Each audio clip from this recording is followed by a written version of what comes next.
ছাত্র জনতার গণ অভ্যুত্থানের সময় নির্যাতনকারীদের বিরুদ্ধে ব্যবস্থা না নিয়ে বিভিন্নভাবে তাদের সাথে পক্ষপাতমূলক আচরণের অভিযোগ খুলনা মেট্রোপলিটন পুলিশ কমিশনারের বিরুদ্ধে। গণ অভ্যুত্থানের 10 মাস পরও শীর্ষ সন্ত্রাসী, দুর্নীতিবাজ ও ছাত্র জনতার উপর হামলাকারীদের গ্রেফতার করতে পারেনি police. Police commissioner Zulfiqar Ali হায়দারের অপসারণ দাবিতে এখন উত্তাল খুলনা মহানগরী।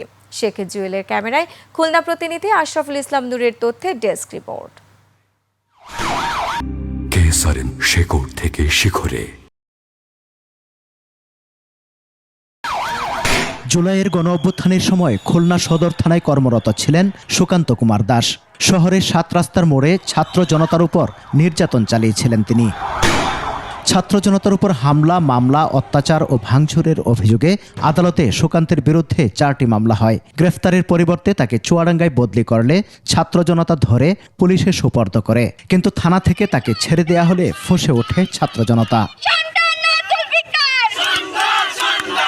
গত বছর 7 সেপ্টেম্বর কেএমপি কমিশনার হিসেবে যোগ দেন জুলফিকার আলী হায়দার। 8 ফেব্রুয়ারি অপারেশন ডেভিল হান্ট শুরু হলেও খুলনার শীর্ষ সন্ত্রাসী, ছাত্র জনতার আন্দোলনে হামলা, গুলি ও নির্যাতনকারীদের গ্রেফতার করতে পারেনি পুলিশ। খুলনার মতো একটা গুরুত্বপূর্ণ শহরে এরকম একজন অযোগ্য পুলিশ কমিশনার কিভাবে আসে, আমাদের আসলে মাথায় আসে না। কেএমপি কমিশনারের কাছে সেবা না পাওয়ার অভিযোগ ছাড়াও খুলনাতে কয়েকবার নিষিদ্ধ আওয়ামী লীগের ব্যানারে মিছিল বের হলেও দৃশ্যত কোনো ব্যবস্থা চোখে পড়েনি খুলনাবাসীর। কেসারেন শেকড় থেকে শিখরে। কুখ্যাত সন্ত্রাসীগুলো ছিল, আওয়ামীর দোসর যারা ছিল, এই পর্যন্ত একটাকেও সে অ্যারেস্ট করেনি। তাদের আইনগতভাবে যে দৃষ্টান্তমূলক শাস্তি হওয়ার দরকার ছিল সে একটাও করেনি। আওয়ামী লীগের যারা পদধারী নেতা রয়েছেন, ছাত্রলীগ, যুবলীগ সহ আওয়ামী লীগের অঙ্গ সংগঠনের, তাদেরকে ধরতে তিনি পুলিশ বাহিনীকে নিরুৎসাহিত করেন। তার প্রত্যেকটি থানার ওসিদেরকে তিনি নির্দেশ দিয়েছেন যে তাদেরকে গ্রেফতার করা যাবে না।